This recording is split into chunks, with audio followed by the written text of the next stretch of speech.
Welcome everyone to today's briefing. Women's health is a readiness issue, addressing health disparities in the military, which is part of Healthy Women's Ready, Healthy, and Able educational program. I'm Louisa Santa Coleman, Education Director with Healthy Women, and I will be your moderator for today's briefing. We're grateful for you for taking the time to be here. Our goal is to shine a light on the health gaps that currently exist for service women and service members assigned female at birth, and to discuss solutions for how we can narrow these gaps to best support the health and wellness of service members. Healthy Women could not be prouder to be the convener of today's conversation. We can go to the next slide. Our organization is dedicated to educating women ages 35 to 64 to make informed health decisions, advocate for themselves, and prioritize their health and wellness. We want to be there for women during their respective health journeys, and this is especially true for women in the armed forces. We have an outstanding lineup of presentations.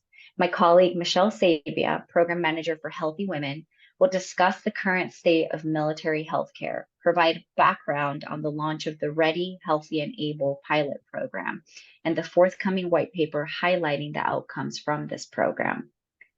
Dr. Tony Marengo, Chief Medical Officer of Planned Parenthood of the Pacific Southwest, will discuss how the Ready, Healthy, and Able pilot program seeks to address barriers to healthcare and what makes this program unique and effective.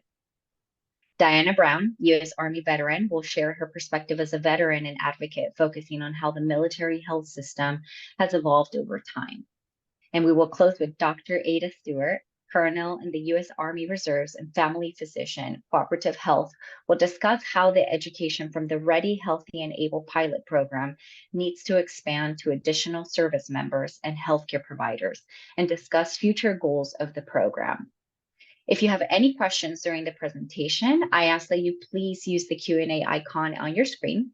I will be moderating a question and answer session at the conclusion of our presentations. Let's get started with our first presenter, my colleague, Michelle Sabia. Michelle, take it away. Thank you, Louisa, and thank you everyone for joining us today. My name is Michelle Sabia. I'm a program manager with Healthy Women. I have over a decade of public health experience, most notably in healthcare nonprofits and healthcare delivery settings, managing community health initiatives and social determinants of health programming. As a military spouse, the Ready, Healthy, and Able program is incredibly important to me, so I thank you all for being here to support those who serve. I'm proud to be part of Healthy Women, where we actively look for knowledge and resource gaps that we can help fill to ensure that every woman has equitable access to health education and can make informed health decisions. That mission is what led us to Ready, Healthy, and Able, the Ready, Healthy, and Able program that we are able here to talk to you about today. If you go to the next slide. A year ago, we came to you to present collective findings among Healthy Women, the Defense Health Agency, the RAND Corporation, and the Government Accountability Office on the health status of active duty service women. These reports found that despite women making up 17% of the armed forces, they are 28% more likely to get out of the military than their male counterparts.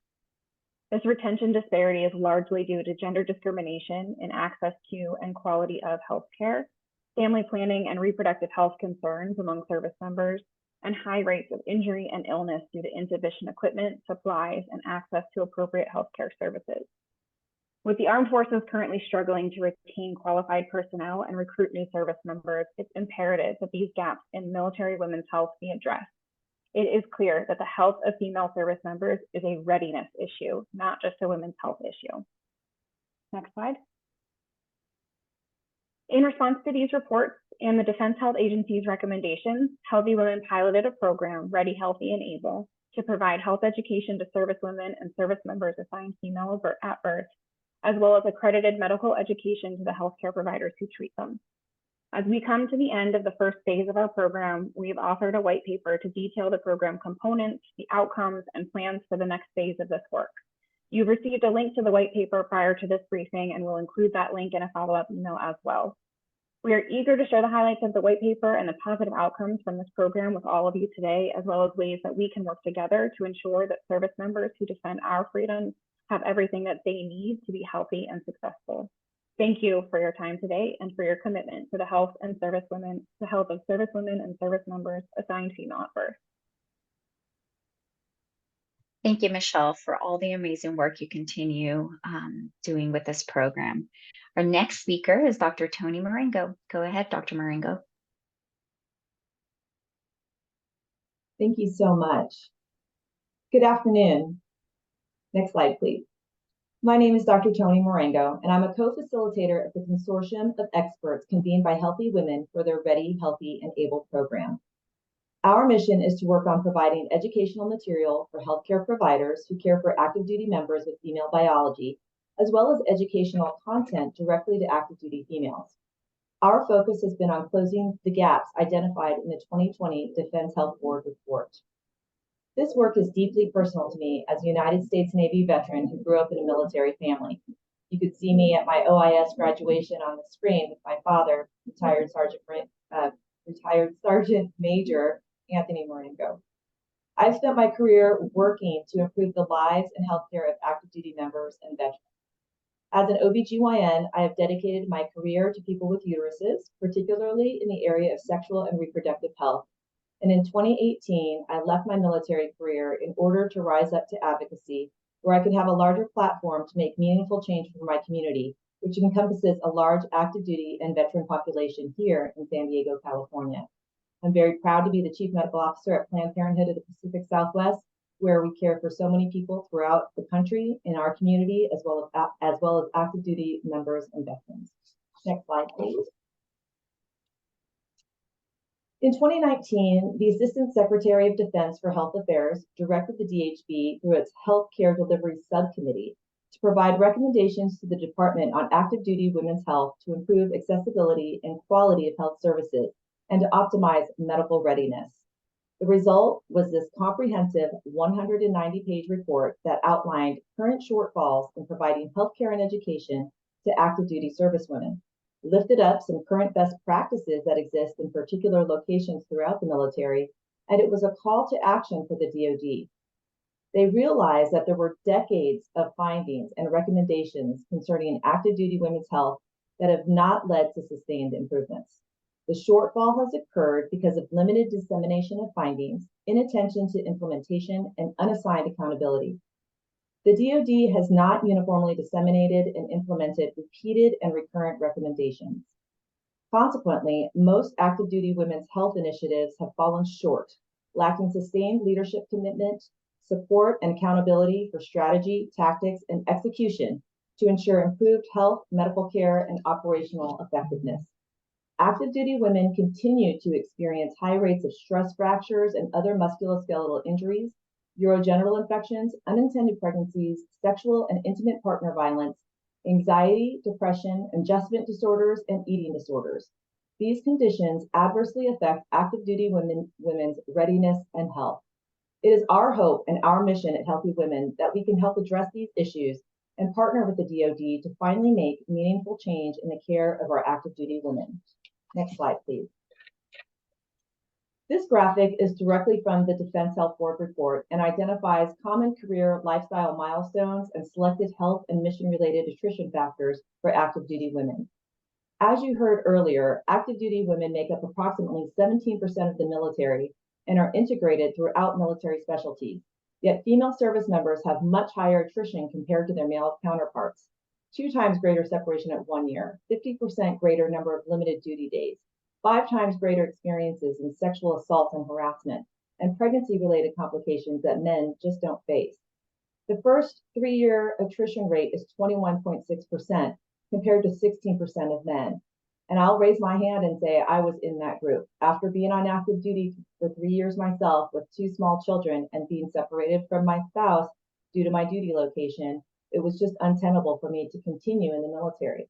Imagine all of the training and resources that were poured into my medical education to only have me serve for 3 years, even though my heart was still with the military and it was what I wanted to do.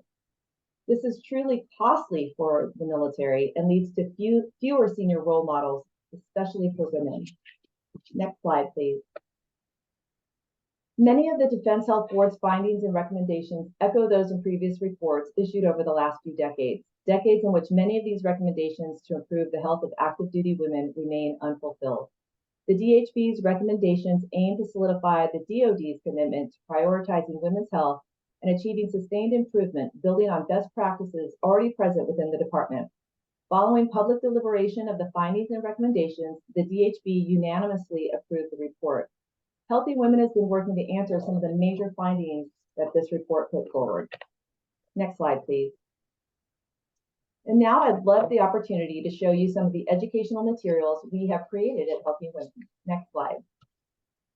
So these are the published modules that we have put out there to date. Healthy Women partnered with the PRIME program to offer free CME credit to healthcare providers on a variety of topics. To date, we've published the above modules, which can be accessed on the military.healthywomen.org website. Next slide. When you go to the website and you navigate to our CME content, you'll see something like this. And you can click right on the slide and hear the lecture, answer a few questions, and obtain your CME. So this is an outstanding resource for our healthcare providers throughout the military and healthcare providers that are civilians that may be taking care of active duty women. Next slide. We have several more modules in final production phase that we'll be excited to publish on our website soon and hopefully bring to live military treatment facilities. Next slide. Speaking of which, we've had several opportunities already to present live and live stream lectures at Uniform School of Health Sciences, at Fort Riley, and at the American College of OBGYN's Armed Forces District meeting. And we have several upcoming opportunities to present our educational material as well, as you see on the slide. Next slide. In addition to healthcare provider education, we have a variety of patient education that has already been published. Next slide. We have 64 original educational pieces, 3 podcasts, an op-ed in the Hill with 10 additional pieces in production on a variety of topics, as you can see. Next slide. All of these topics very much related to and directly responding to the Defense Health Board report, because we know it's important not only for healthcare providers to be educated about all of these topics. Our patients, our active duty service women, their families, their partners should all be educated about these topics as well. Next slide. Here's a sample of content for our service women. There are podcasts, infographics, and one of my favorites is our Real Women, Real Stories series. Next slide. And I would just like to conclude with our successes. I am a proud original member of the expert consortium made up of healthcare providers, veterans, active duty personnel, and experts in the industry motivated to improve the quality of healthcare provided to our service members. We have a robust series of clinically relevant CME lectures, which I was able to show you a snapshot of, which is geared toward military healthcare providers and civilians who treat our service members. We have extensive education for our active duty women and their families. And we have continuing education via live lectures, recorded webinars, and we've had the opportunity to present in person at military medical meetings and military treatment facilities. And we'd love the opportunity to present at even more military treatment facilities in the future.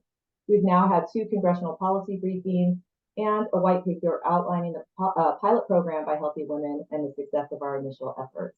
I'm just so proud of the program, and thank you so much for the opportunity to present it to you today. And I'll be happy to answer any questions later.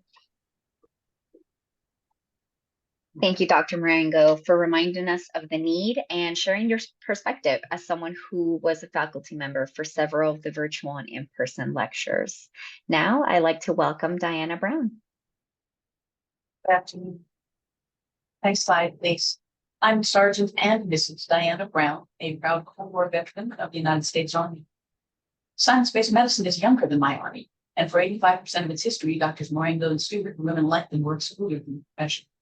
As a result, post-industrial medicine was founded on the assumption that men were men and women were men with uteruses, which means that until very recently, women's health was 100% about pregnancy. We can tell you what a developing fetus looks like every day of gestation, but still can't tell a young girl when to expect her first period.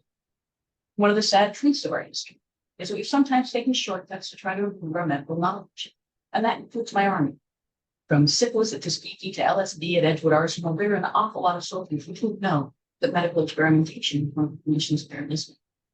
I'm here today because I'm one of those accidental volunteers. The experiment I took part in wasn't organized or planned, and it's ongoing to this day. Next slide, please. That's me at 19. drill team commander, just getting ready to graduate intelligence school. I joined the Army to become James Bond. I didn't know that the PT I was doing was designed to strengthen the man's body, or that it was constantly putting me at increased risk for musculoskeletal injuries. VA tells me that when he gets fat enough, they'll replace him. So I'll be able to go back to backpacking, mountain biking, maybe even 70s. Next. That's me too, on what used to be the eastern border back in the 80s. Take a close look at that hat. It is as tall from the top as my entire face. The Army did not exactly come in my size. And it wasn't just the hats. My flak jacket did like one of those advertising sandwiches. It came to my knees and was so wide I could only bend my arms. My steel pot, on the other hand, with a little 100-mile-an-hour tape, I could pull the headband tight enough to keep that joke on my head. But the second I tilted my headband, it would hit my shoulders, pivot forward right over my eyes. The Army is not the NFL. Our players need to be equipped to play offense and defense at the same time. Like the thing I ended up with garrison assignment. Next slide. Another stroke of luck. I came of age at a time when the pill was widely available. It was still new. There were no long-term studies, and we didn't know the risks, other than the fact that most people believe erroneously, as it turned out, that if we use Sorry to interrupt, Diana. Could you move closer to the computer? I think the audio is a bit funky. Sorry, is that me better? Yes, that's better. Thank you. Thank you. Sorry, where was I? Oh, yes. If we use the pill to suppress periods, it might cause infections or sterility. There was no data, just guesses and old wives' tales. The one thing that was certain was that getting pregnant risked ending my military career. And I was there to be clear. Oh boy, trying to deal with periods in the field. It's hard enough just to take a leak. There's no privacy or time to half this road just to relieve your bladder. Trying to manage menstrual pads? I'll save the descriptions. And yes, it had to be pads. Next. Because in those years, women were dying of toxic shock from tampon use. So like lots of others, I used the pill to skip a period a few times a year. The doctors couldn't legally prescribe me extra pills, but they were always happy to share samples. I didn't know it then, but the pill was also controlling my endometriosis. When I eventually stopped taking it, I suffered crippling pain, more intense, they tell me, than a heart attack. My doctor suggested I take some Midol and get a hot water pump. Military doctors, on the other hand, often skip right to hysterectomy. It is, after all, the most reliable way to guarantee your condition. And since most women aren't aware there are alternatives between these extremes, they're forced to make the choice between service and future parent. At 18, I thought these doctors were being helpful, and I was grateful. Looking back, I realized they were rolling the dice for my health. But a military doctor takes two of us. And when it comes to mission readiness, sometimes it feels like it's a Hippocratic oath that means. That's why programs like Ready Health Enable, ensuring our female service members have the information they need to make informed decisions about their short and long-term health are so important. Next slide. I mentioned the challenges of relieving your bladder. In 2016, the Army introduced the female urinary diversion device, and FUD solved the Army's problem. Women can stand up and pee without getting undressed. But I'm pretty sure that even if you give that thing a good shake afterward, those women aren't dry. Now, I assumed that the military had OBGYNs back in the day. I just never met one. Didn't know that being damp for days at a time in the field could provoke yeast infections, or that could spread to my skin. I got lucky a couple of decades later and got in to see my doctor while the randomly recurring blistering skin rash was still visible or already diagnosed. Next, please. Which means my sisters in the desert with their buds get to make a choice. Drink as little as possible while they're in the field. Take the health impact that comes from continually operating in a state of mild dehydration like they used to do. Or hydrate, use their buds, try not to sweat too much in the desert heat, and stay as clean and dry as possible, which is a challenge when the showers are only open to females 1 hour a day, and that hour might already be work shift. I'm sure the physicians here will tell you that it takes a day or so to recover from mild dehydration. How long do you suppose it takes to recover from mildly dehydrating yourself every day from the duration of the deployment? In the urinary tract infections, that yeast infection still randomly plagues me over 30 years later. Next slide, please. And of course, one thing that hasn't changed much is that 1 in 3 of us were assaulted by fellow service members. I'll skip my story, but you should know about the medical care that I received. I was smart enough not to report. My CO predictably raped one. So a week afterwards, I was ordered to the hospital for a rape. Even as they performed the invasive exams, hospital staff commented to one another that it was pointless after so much time. But they did every humiliating step anyway. My symptoms were classic, including risky behaviors like accepting the drinking challenge from a fellow soldier. To this day, I can count on one hand the number of times in my life that I've been caught. That moment, I drank enough to send me to hospital. The next morning, the shrink insisted on discussing my drinking problem. When I denied having one, he left. After a few days of this ritual, I finally said, I don't have a drinking problem. I have a rape problem, and I could use someone to talk to. He patiently explained that he couldn't help me until I knew my drinking was using my assault. I was assaulted in my body. The next day, I said, maybe alcohol was a factor. And 2 hours later, I was back at my inn. Follow-up care was a 2-day alcohol and drug awareness class that started with a quiz about our habits. The instructor skimmed my answers and asked, what are you even doing here? The next day, he handed me a certificate. Riley advised that I was now qualified to be my unit's drug and alcohol counselor. That is all of the doctor's what I can see. Next, please. That's me again, receiving my final Army commendation medal. I learned so much in those 4 years. Some amazing things and some of the things no fresh-faced young girl should have to know. Mostly, I learned my Army didn't need me enough to provide my basic needs. But I learned something else too. And if you look, you can see it in this picture. Don't look at me. Look at Colonel Sampson. Because when I look at him, I see the proof that my Army can do better. Next slide, please. Although Americans are often unaware of it, our military is the long and at the forefront of diversity and equity. Not always willing, but in times of need, we accept whoever's capable of doing the work. And in the process, equity finally evolves, and the grass eventually catches up and rights the rule. Those soldiers become veterans, and they take what they know home with them. In 1945, nearly 1.5 million Black veterans returned from World War II to their neighborhoods, and many of them found to build emotion. It's no coincidence that a decade later, the fight to dismantle Jim Crow laws reached critical mass. In the 60s, Black soldiers rioted to demand better, and my Army responded with programs designed to root out discrimination. By the 80s, they were one of the more racially equitable workplaces in the country, so much so that when I served, 1/3 of my Army was Black. As the civilian world has adopted and expanded on those efforts, Black Americans have found additional and better opportunities. And after 140 years, the Black population of the Army finally mirrors the American population overall. We moved the needle on racial discrimination, providing a starting place for others to do so too, by starting with education, information, and representation. For the sake of my sisters in uniform, I urge you to leverage in partnership with organizations like Healthy Women to help my Army do better. Women make up 17% of the military. After 120 years of service, we peaked at about 15% of my Army, even though we're 51% of Americans. The United States is almost 250 years old, and we've been serving in this Army for half of those years. It's time to recognize that we are not men with uses and move beyond the experiments. Let's skip the wilds and go right to the improvements. And I thank you for the opportunity to be in a forum with these amazing women and to be heard today.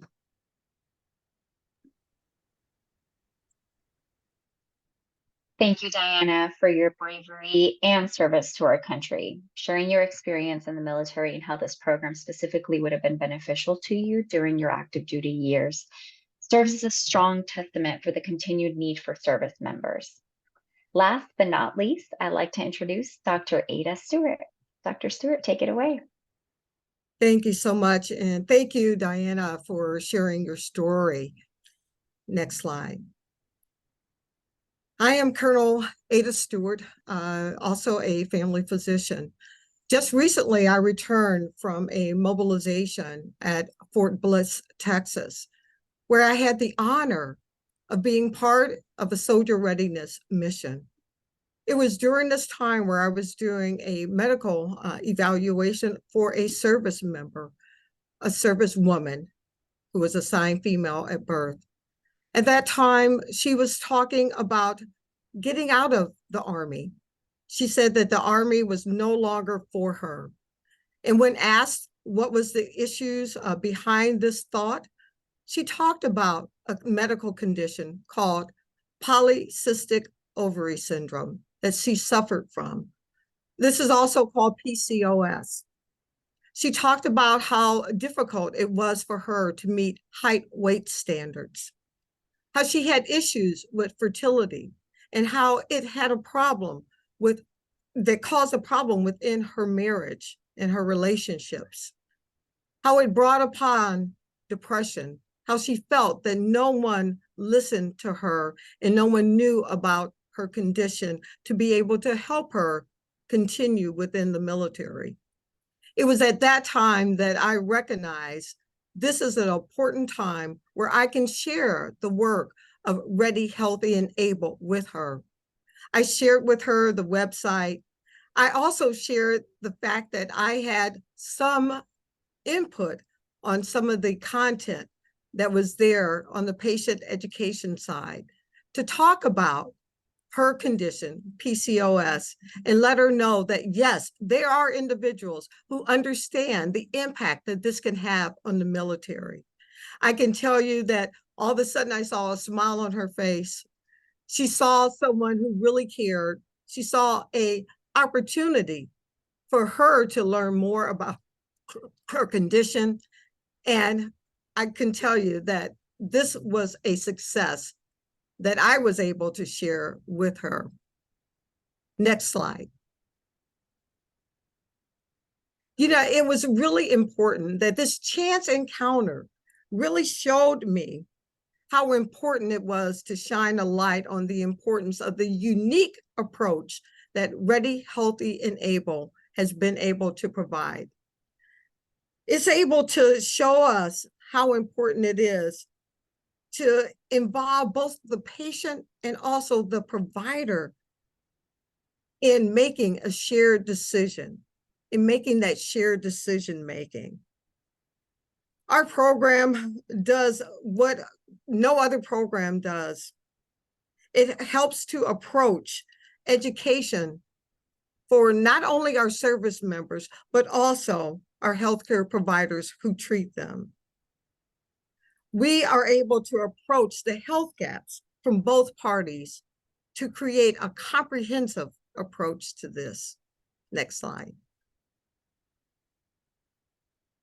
So as I saw success firsthand from a soldier member and from me as a provider, we are able to also prove the successfulness and the effectiveness of Ready, Healthy, and Able through what we have done is a pre and post survey design trial program. We were able to do a random sample of 100 service members and veterans to measure changes in knowledge and participants' ability to be able to integrate this information into decisions, behaviors, and also into their clinical practice. We were able to see an increase in knowledge as high as 30%. 92 to 97% found that real women, real stories was informative. Up to 86% indicated they already did or were inspired by many of the choices to advocate for themselves after reading Real Stories, Real Women. 69 to 89% were more aware of the healthcare topics and symptoms. 76 to 94% were more informed. 73 to 89% were more confident. 67 to 85% felt that the content was very useful. Next slide. And when we look at healthcare providers, we wanted to ensure that all providers within the military space were involved. Nurses, physicians, physician assistants, and when I say nurses, that includes nurse practitioners and others, physicians, medics, and corpsmen, all of those who are involved in the healthcare of our soldiers. When we looked at this, we were able to engage 204 healthcare providers within our accredited education. And we made sure that the continuing education was accredited to all those specialties that we see within the military. And there you can see how the breakdown was as far as how many provider specialties were involved and engaged in the continuing education content. Next slide. And again, as we looked at the success, the effectiveness, we were able to use a pre and post-test survey design method. Here within the healthcare providers, up to 93% were confident in their ability to identify and treat mental health symptoms after viewing our mental health modules. Up to 51% increase in knowledge was seen of symptoms, screening guidelines, and risk factors after viewing our urological health modules. Whereas up to 91% of providers selected the correct post-test responses. So this just proves that they were able to get the necessary information through completing our modules. And up to 48% increase in knowledge of symptoms, screening guidelines, and risk factors after viewing the reproductive health modules. Up to 100% of providers selected the correct post-test responses within these modules. So showing improving effectiveness and success. Next slide. So with that, where is our future and where do we need to go next? In its second phase, the Ready, Healthy, and Able program will, number one, conduct needs assessments to identify additional gaps in educational opportunities pertaining to the health and readiness of service women and service members assigned female at birth. Number two, to expand its target audience for health education to include veterans and spouses. Number three, to continue to develop virtual continuing education modules for healthcare providers to provide additional educational areas of need. And number four, to provide on-base, in-person, accredited education to military healthcare providers. Next slide. So now we need a call to action. We need a call to action for military healthcare providers and civilian healthcare providers treating service members, that they utilize the Ready, Healthy, and Able accredited training courses, that they invite healthy women to bring free, in-person, accredited lectures to their military treatment facilities, that they share healthy women's patient-facing educational resources with the service members assigned female at birth in their care. We need a call to action for service women and service members assigned females at birth, that they utilize the Ready, Healthy, and Able educational resources to increase knowledge and feelings of empowerment, that they share their personal stories with healthy women, that they inform their healthcare providers about Ready, Healthy, and Able educational resources. Next slide. We need a call to action to Congress to allow the Defense Health Agency to include healthy women as an authorized educational partner. We need a call to action to the Department of Defense and Defense Health Agency to publicly recognize Ready, Healthy, and Able program as an effective educational resource, to share the Ready, Healthy, and Able program resources with military healthcare providers on the Defense Health Agency, the J7 Educational and Training Directorate, and the Continuing Education Program Office websites. That they share the Ready, Healthy, and Able service member educational resources on the military's Healthy Systems Ready Women's Health website. We need a call to action, finally, to military-based leadership to invite healthy women to provide free, in-person, accredited health education symposiums to your healthcare providers, and to authorize duty assignments for training days. Thank you. Next slide.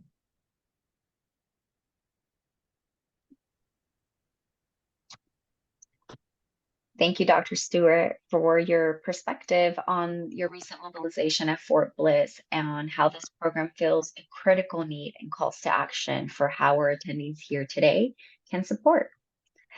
And the remaining time we have, I would like to open this up for a full panel discussion and take some questions from the audience. I had a few questions come in, and the first one is for Diana. So Diana, what are the top 2 health-related resources and supports the military can do today to better care for female service members? You know, my instant response is to think of a dozen, but really it comes down to one. As an intel analyst, I believe that accurate, timely intel and leaders who use it was critical to victory. And Dr. Moringa pointed out that we have the intel. There's a mountain of information, and there's a whole room full of really powerful, incredible women right here ready to help our leaders use it. I think the number one thing we can do is let the women in this room help us expand those services, expand service women's knowledge of their options, expand healthcare providers' understanding how to care female service members, not just male service members. It's all right here. The one thing we need is to let the women in this room do. Thank you, Diana. Dr. Maringo, given you served as a faculty member for some of the lectures, what was most impactful for you or some of the feedback you received from participants? The feedback, number one, was outstanding. I was just so proud to be in the room. I'm fortunate that I'm prior active duty, and I still have a lot of friends that are serving in the military, and to see my colleagues in the room and have them say, "Oh, we're so proud. We're so glad that you're able to bring this information to our school, to our military base, and we want you to come back." Right. So I think some of it was wishing that they had more people in the room, that they could have had more robust attendance. And after seeing our program one time, I'm specifically thinking about Fort Riley. They've already invited us back for another round because they really want to advertise and get more people the information. And I think also a lot of really wonderful feedback about being able to access the lectures online.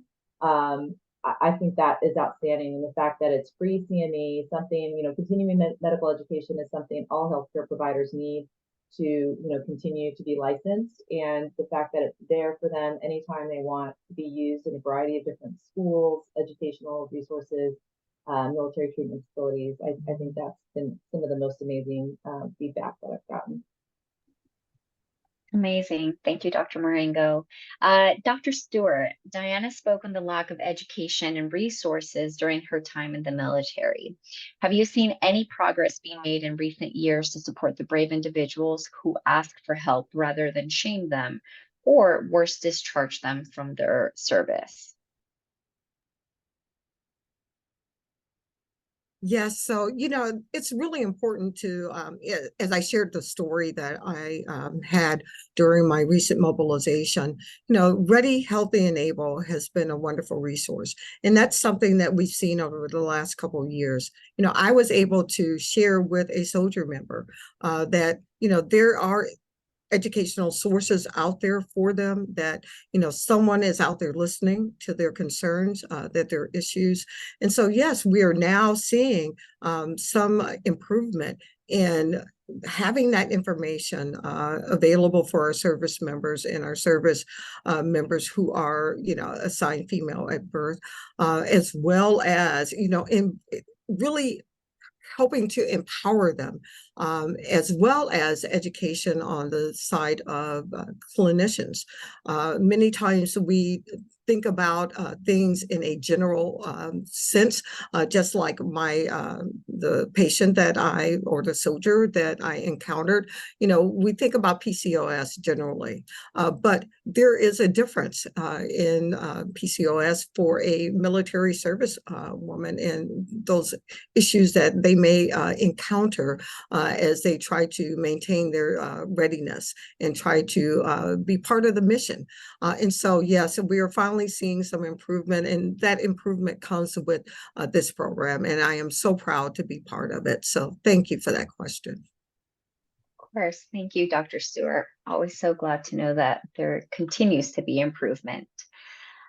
Before we close out, I'd like to go around and hear from each of our presenters on what one takeaway you would like our audience to get out of today's briefing. Let's start with Michelle. Sure, yeah. So as we heard from Dr. Marengo earlier, one of the DHA's findings in their 2020 report was that the successful interventions that exist to address the health disparities aren't being disseminated widely and uniformly. So part of why we're doing this briefing today is to help build equitable access to resources across the branches and at all levels. So if you all listening today can help us provide more access and awareness to these educational resources for service women and healthcare providers who treat them, then we can narrow the gaps in health outcomes together. Thank you, Michelle. I'll go ahead and go with Dr. Marengo since you're the next one on my screen. Thank you. Oh my goodness, just one takeaway. That's tough. I would say that you know, the healthcare we provide for active duty women makes a real difference. The attrition rate is real, and I raised my hand, and I told you this earlier, that I wanted nothing more than to have a career in the military. You know, it was near and dear to my heart. I wanted to serve my country. I could, you know, already see, you know, being like Ada and having my bird on, and I was so excited to be able to do that. And it just was not conducive to my family and where I was in my life. And I think that's a real loss, that other women like me leave the military when we could have served as mentors and helped other women rise.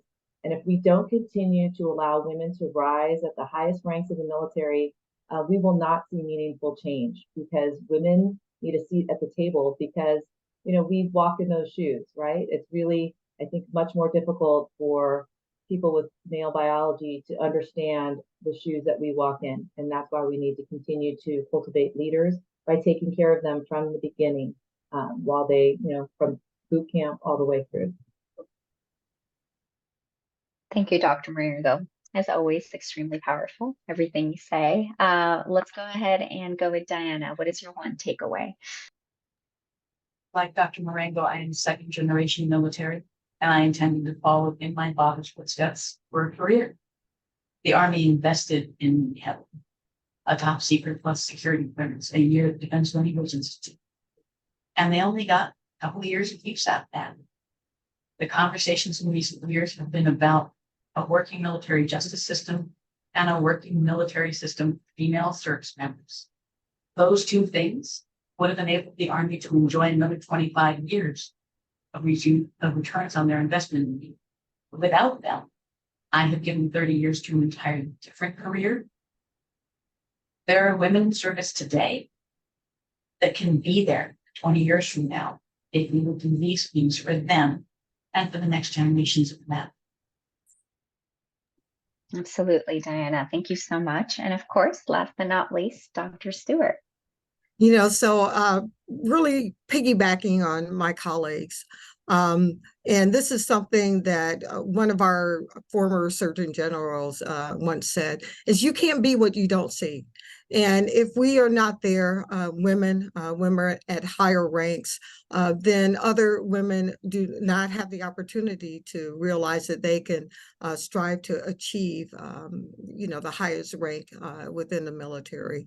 You know, I'm going on 20 plus years in the military, and, you know, seeing and being there to be mentors and to be an inspiration for other female soldiers is just, you know, an honor and a privilege. But we have to help them to want to be there. As I had that one soldier who was ready to, you know, throw in the towels and get out the military. You know, we have to have more opportunity to address these issues that are seen by our female soldiers, to encourage them to, again, to strive to their highest rank that they would like to achieve within the military. And that's the only way that we're going to be able to retain and recruit other females as we move forward. So thank you again. Thank you, Dr. Stewart. Absolutely. Creating a safe and supportive space is the only way that we can thrive.